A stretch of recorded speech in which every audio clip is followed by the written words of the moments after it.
안녕하세요. 미래를 설계하라. 경제S 진행의 노무아입니다. 오늘은 강소희, 박서정, 그리고 정유정 아나운서와 함께합니다. 어서 오세요. 네, 미국과 이란의 1차 휴전 협상을 딱 하루 앞두고 글로벌 금융시장은 굉장한 기대감에 요동치는 모습을 보여줬는데요. 이에 위험 자산에 대한 선호 심리가 살아났다는 분석도 이어졌습니다. 국내 증시 역시 외국인의 매수세에 힘입어 상승 마감을 했고, 특히 반도체 업종이 글로벌 지수 상승과 맞물리면서 지수의 상승을 견인했는데요. 이런 지정학적인 긴장 완화에 대한 기대감은 업종별 흐름에도 당연히 영향을 끼쳤습니다. 호르무즈 해협을 둘러싼 불확실성이 이어지고 있는 가운데 해상 운임의 상승 기대감으로 해운주 강세를 보였고요. AI 인프라의 확대 기대 속에 전반적인 광통신 관련 종목들도 급등세를 나타냈습니다. 결국 이번 휴전 협상이 실제 긴장의 완화로 이어질 수 있을지 글로벌 금융시장의 다음 방향성을 가를 중요한 분수령이 될 전망인데요. 오늘 경제S에서는 이 급격한 시장 변화의 투자 전략에 대해서 알아보겠습니다. 먼저 간밤 뉴욕 증시 소식부터 알아보도록 하겠습니다. 강소희 아나운서 전해주시죠. 네, 간밤 미증시 글로벌 헤드라인 뉴스 전해드립니다. 첫 번째 소식입니다. 미국과 이란이 호르무즈 해협을 둘러싸고 조건부 휴전에 들어간 것으로 알려졌습니다. 트럼프 대통령은 이란이 해협을 완전히 개방하는 조건으로 이란에 대한 공격을 2주간 중단하겠다고 밝혔습니다. 이란 역시 미국의 공격 중단을 전제로 대응을 멈출 수 있다는 입장을 내놓은 것으로 알려졌습니다. 호르무즈 해협은 세계 원유 수송의 핵심 경로인 만큼 이번 합의가 국제 유가와 글로벌 금융시장에 적잖은 영향을 줄 수 있다는 관측이 나오고 있습니다. 두 번째 소식입니다. 이란 전쟁 여파가 미국 가계 경제까지 빠르게 확산되고 있습니다. CNN에 따르면 이번 전쟁으로 금융시장이 흔들리면서 주택담보대출과 자동차 대출, 신용카드 금리까지 전반적으로 상승 압력을 받고 있습니다. 특히 국자 유가 급등과 국채 금리 상승이 맞물리면서 모기지 금리는 최근 오름세를 이어오고 있고, 이는 주택 구매 부담을 키우는 요인으로 작용되고 있습니다. 전문가들은 전쟁으로 촉발된 에너지 가격 상승이 인플레이션을 다시 자극하고 결국 대출 금리 전반을 끌어올리는 구조라고 분석하고 있습니다. 이처럼 중동발 지정학적 리스크가 금융시장뿐 아니라 실물 경제와 가계 부담으로까지 번지면서 미국 경제 전반의 부담 요인으로 작용하고 있습니다. 세 번째 소식입니다. 인공지능 AI 관련 이슈도 다시 시장의 주목을 받았습니다. 엔스로픽의 차세대 모델 발표 소식이 전해지면서 AI 경쟁이 다시 부각됐고 일부 소프트웨어와 보안, 금융 서비스 업종은 AI 대처 우려로 약세를 보였습니다. AI 기대가 커질수록 업종 내에서도 수혜와 부담이 엇갈리는 차별화 장세가 이어지고 있는데요. 전문가들은 투자자들이 단순한 AI 키워드에 주목하기보다 실질적인 수혜 기업을 선별하는 전략이 더 중요해지고 있다는 분석입니다. 지금까지 이슈 브리핑 전해드렸습니다. 네, 이렇게 강소희 아나운서와 함께 지난밤 소식들에 대해 살펴봤는데요. 간밤 글로벌 시장은 중동발 지정학적 변수 그리고 AI 산업 변화가 맞물리면서 정말 복합적인 변화의 흐름을 보였습니다.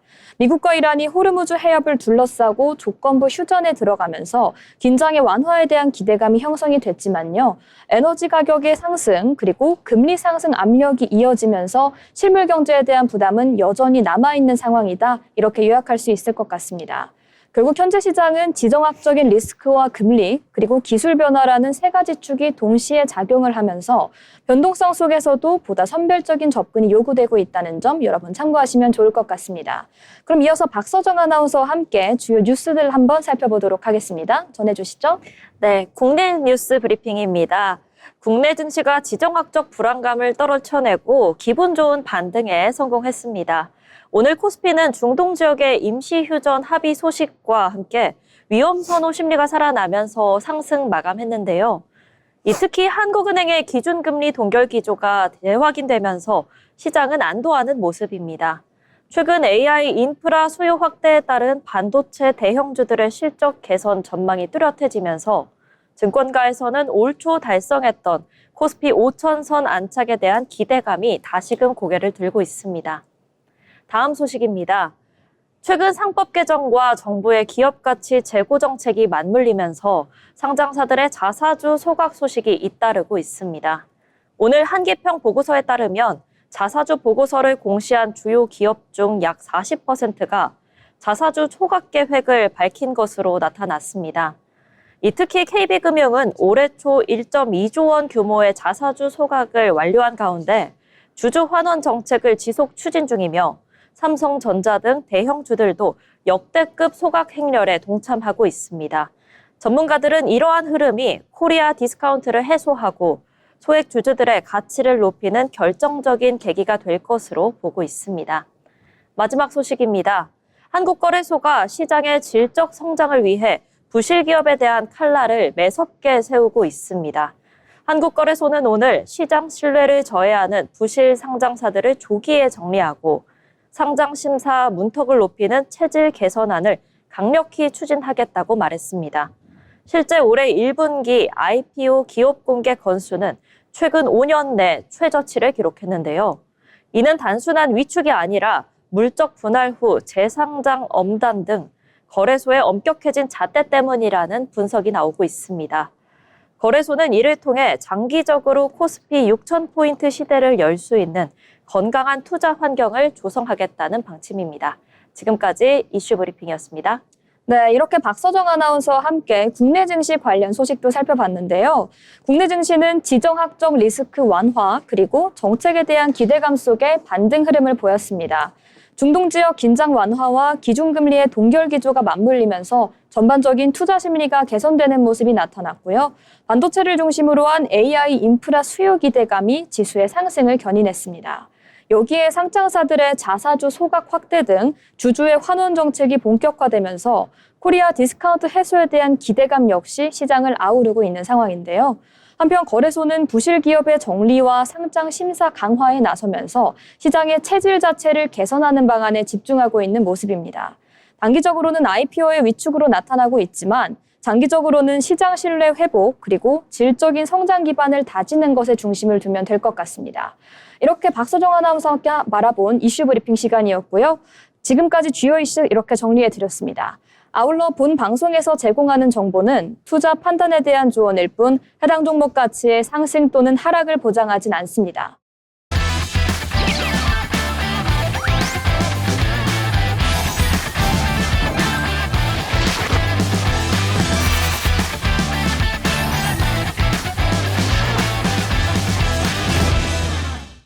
네, 이번 시간은 부자가 되고 싶은 아나운서들이 모여서 주식 그리고 투자 이야기 나눠보는 시간인데요. 먼저 국내장 마감 상황 한번 정리해 보도록 하겠습니다. 정유정 아나운서 전해주시죠. 국내 증시 마감 시황 전해드립니다. 오늘 우리 증시의 성적표는 아주 선명한 빨간색이었습니다. 한 주의 끝을 기분 좋게 장식한 오늘 장 상황 지금 바로 정리해드립니다. 먼저 코스피부터 보겠습니다. 오늘 코스피는 전거래일보다 80.86포인트 오른 5,858선으로 장을 마쳤습니다. 장중 한때 5,918포인트 선까지 오르기도 했는데요. 우상향 곡선을 그리는 차트의 모습이 아주 든든합니다. 코스닥 역시 상승 열기에 동참했습니다. 전일 대비 17.63포인트 오른 1,093.63으로 마감했는데요. 1.64포인트의 탄탄한 상승폭을 기록하며 천스탁의 위상을 다시 한번 확고히 다졌습니다.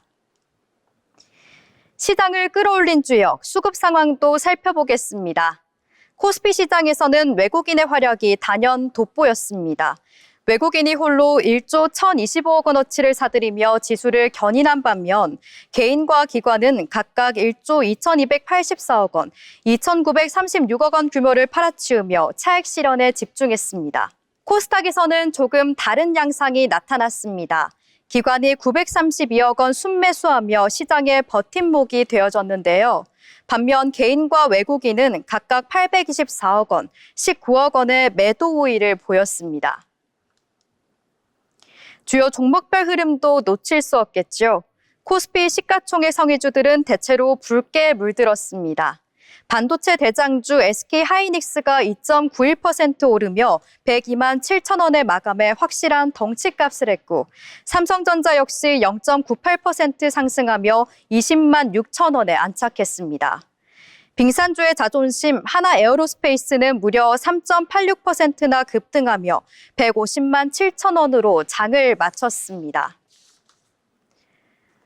코스닥 시장에서는 종목별로 희비가 엇갈렸습니다. 리가캠바이오가 4.38% 오르며 바이오 섹터의 대장 역할을 톡톡히 해냈고, 레인보우 로보틱스도 1.73% 상승하며 로봇주의 자존심을 지켰습니다.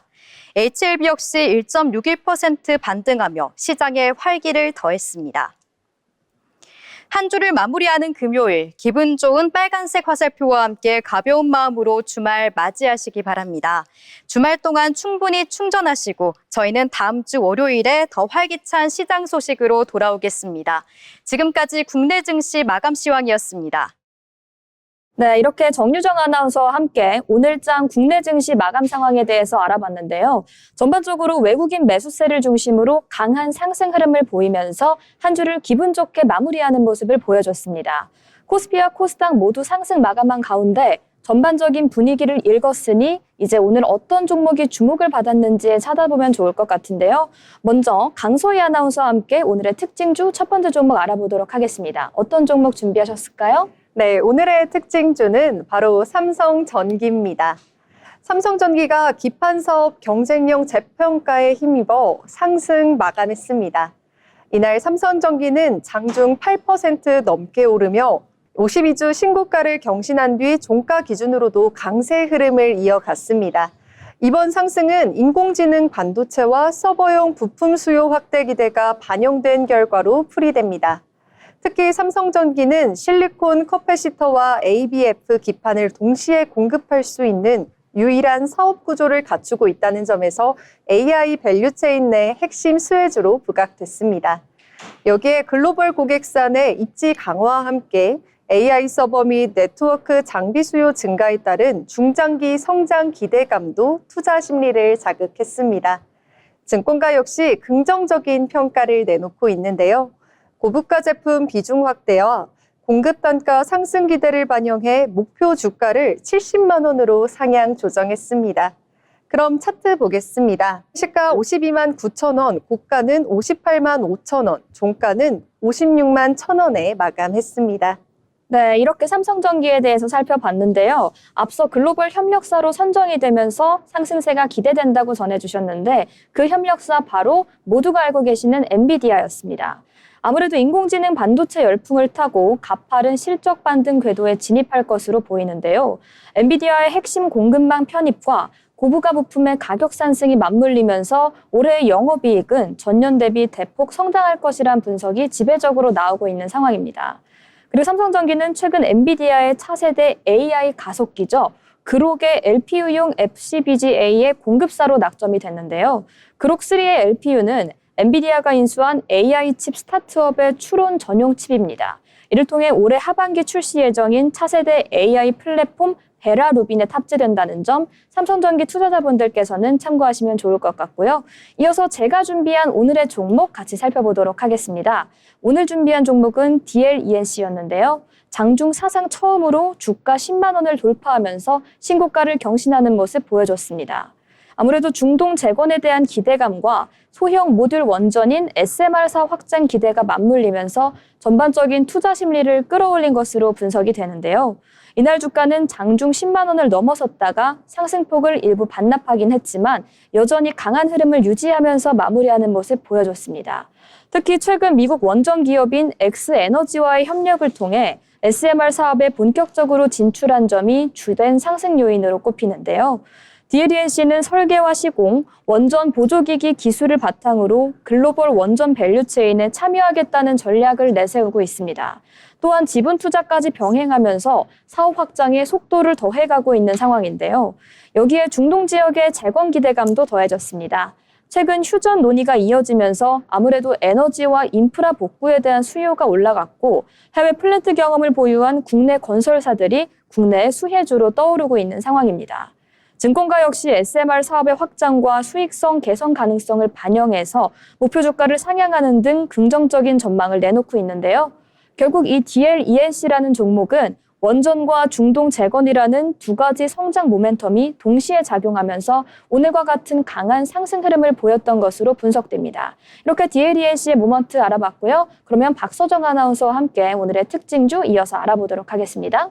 네, 오늘의 특징주는 국내 유가증권 시장에서 한 주당 가격이 가장 높은 효성중공업입니다.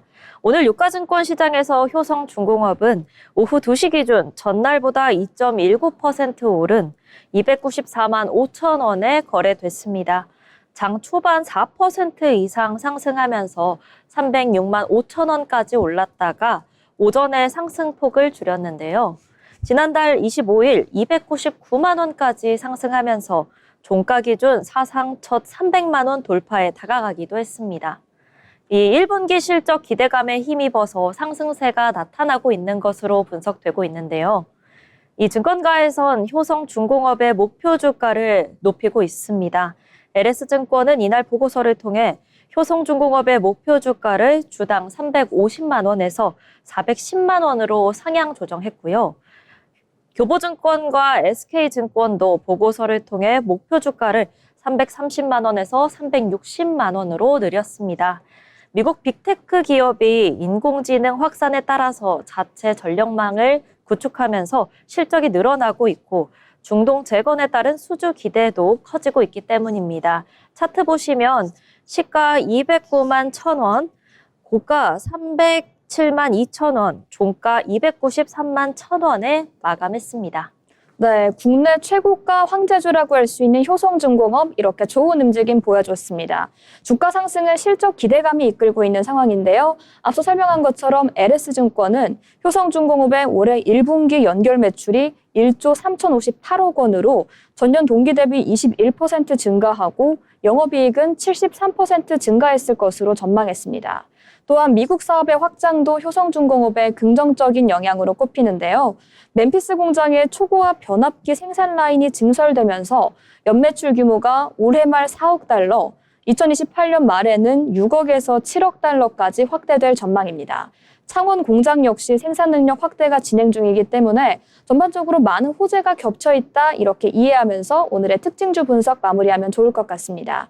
이어서 증권가에서 발간한 리포트를 알기 쉽게 풀이해드리는 투자 리포트 시간입니다. 강소희 아나운서 오늘은 어떤 리포트 준비하셨을까요? 네, 오늘 투자 리포트 전해드리겠습니다. 과거에는 ESG라고 하면 기업의 단순한 사회공헌 활동 정도로 치부되곤 했습니다. 하지만 이제 상황이 완전히 달라졌죠. ESG는 더 이상 선택이 아닌 글로벌 시장에서 살아남기 위한 생존 조건이자 기업의 가치를 매기는 핵심 척도가 되었기 때문입니다. 오늘은 SK증권의 ESG 관련 투자 리포트 함께 살펴보며 최근 정부 정책 변화와 함께 기업들이 왜 ESG에 사활을 걸고 있는지 그 배경을 짚어보겠습니다. 최근 시장에서 가장 주목할 부분은 정부의 강력한 지원 의지입니다. 지난 3월 25일 산업통상자원부는 2026년에서 2030년 지속가능 경영종합시책을 발표했습니다. 정부는 올해부터 중소 중견 기업을 대상으로 ESG 공급망 실사 컨설팅을 제공하고 오는 2027년에는 온실가스와 에너지, 폐기물 데이터를 원청사와 공유할 수 있는 전용 플랫폼을 구축할 예정입니다. 이는 단순히 규제에 그치는 것이 아니라 정부가 직접 나서서 우리 기업의 ESG 기초 체력을 키워주겠다는 명확한 시그널로 보입니다. 이러한 정책 변화에 발맞춰 기업들의 움직임도 빨라지고 있습니다. 실제 데이터를 보면 그 열기가 확인되는데요. 우리나라의 지속가능 경영보고서 자율공시 추이를 보면 2021년 약 200여 개 수준이었던 공시기업 수는 2025년 기준 비상장사 공시 건수가 282개에 달하며 상장사를 앞질렀는데 이는 기업 규모나 상장 여부와 관계없이 ESG가 이미 경영 현장의 필수 과제가 되었음을 시사합니다. 그렇다면 왜 지금 기업들이 ESG에 집중하는 걸까요? 답은 글로벌 거래 조건과 자본 유치에 있습니다. 현재 EU와 미국 등 주요국들은 ESG 공시 의무화 로드맵을 확정하고 속도를 내고 있습니다. 특히 이후에 탄소 국경 조정 제도가 확정 기간에 접어들면서 대기업이 협력사의 탄소 데이터를 직접 요구하는 사례가 급증하고 있습니다. 이제 ESG 등급이 낮으면 글로벌 공급망에서 탈락하거나 계약이 불발될 수 있는 상황인 겁니다. 반대로 ESG 대응이 뛰어난 기업은 M&A 시장에서 밸류에이션 프리미엄을 받고 투자금을 유치하는 데 훨씬 유리해졌습니다. 즉, ESG는 규제 대응 비용이 아니라 기업의 미래 자본인 셈입니다. 결론적으로 현재 우리 시장은 2022년 자산 30조 원 이상 코스피 상장사의 공시 의무화를 기점으로 거대한 변곡점을 맞이하게 될 것 같습니다. 앞으로 중견기업의 ESG 경영 도입률은 2030년 70%까지 확대될 전망이며 KESG 지수 참여 기업 또한 1000개에 달할 것으로 보입니다. 투자자 여러분께서도 이제는 단순히 재무제표상의 숫자만 볼 것이 아니라 기업이 공급망 실사에 얼마나 준비되어 있는지, 그리고 지속 가능한 데이터를 어떻게 관리하고 있는지 반드시 확인하셔야겠습니다. 고용 지표만큼이나 기업의 팬더먼터를 좌우할 ESG라는 흐름, 오늘 놓치지 말고 꼭 알아가셨으면 좋겠습니다. 지금까지 투자 리포트 전해드렸습니다.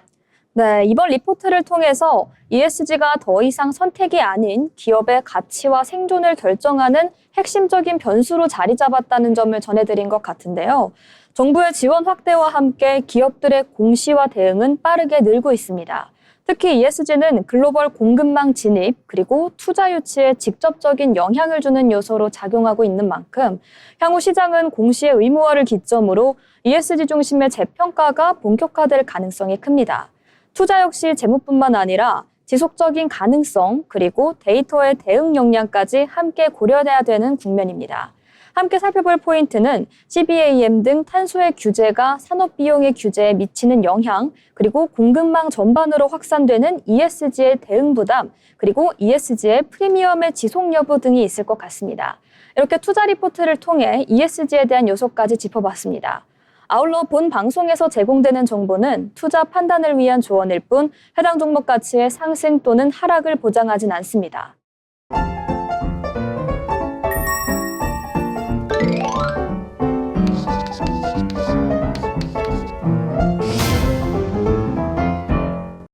네, 여러분 오늘 방송을 벌써 마칠 시간이 다가왔는데요. 마지막으로 오늘의 시장을 한 줄로 간단히 요약하는 시간 가져보도록 하겠습니다.